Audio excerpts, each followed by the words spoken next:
நேற்றுக்கு ஊருக்கு போயிட்டு வரும்போது மாமியார் கொடுத்த கருவேப்பிலை தாங்க இது. நல்லா கழுவி காய வச்சுட்டேன். ஹேர் க்ரோத்துக்கு ஆயில், லட்டு, பொடின்னு ஏதாவது செஞ்சுப்பேன். ஒரு சின்ன நேப் எடுத்துக்கிட்டேன் 9 to 11. ஏன்னா நேற்றுக்கு ட்ராவல் பண்ணிட்டு வந்ததுனாலே என்னமோ செம்ம டயர்டாக இருந்தது. வெளியே வந்து லெஷராக உட்காந்து ஒரு 11 மணிக்கு சூப் குடிச்சிட்டு இருந்தேன். வீதியே அமைதியாயிரும். ஏன்னா எங்களோட ஏரியா வந்து ரொம்ப பரபரப்பாக இருக்கும். ஒரு 9:30 10 மணி வரைக்கும். அதுக்கப்புறம் ரொம்ப அமைதியாயிரும். அவங்க கொடுத்து விட்ட தேங்காயெல்லாம் எடுத்து அதையும் எடுத்து வச்சுக்கிட்டேங்க. வீடு கருகாப்பில் சுத்தம் பண்ணதுனால வீடெலாம் ரொம்ப குப்பையாக இருந்தது. அதெல்லாம் அப்படியே கூட்டி விட்டுட்டு ஒரு சின்ன விஷயம் உங்ககிட்ட ஷேர் பண்ணணுன்னு நான் நினைக்கிறேன். யாரை பார்த்து உங்களுக்கு எவ்வளோ வருமானம் வருது, என்ன சம்பளம் வருது அப்படின்னு தயவு செய்து கேட்காதீங்க. ஏன்னா அவங்களுக்கு வருமானம் பத்தலைன்னா நீங்களாங்க போய் கொடுக்க போகிறீங்க.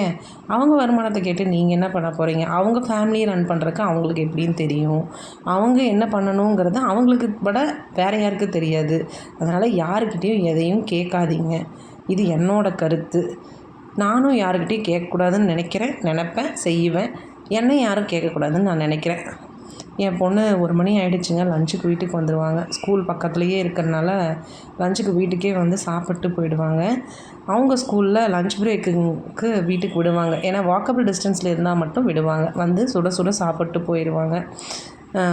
பருப்பு சாதம் தாங்க. அரிசி பருப்பு சாதம் தான் நான் இன்றைக்கி செஞ்சுருந்தேன். ரொம்ப டயர்டாக இருந்ததுன்னு அரிசி பருப்பு சாதமும் மீன் வறுவலும் சாப்பிட்டு கிளம்பிட்டேன்.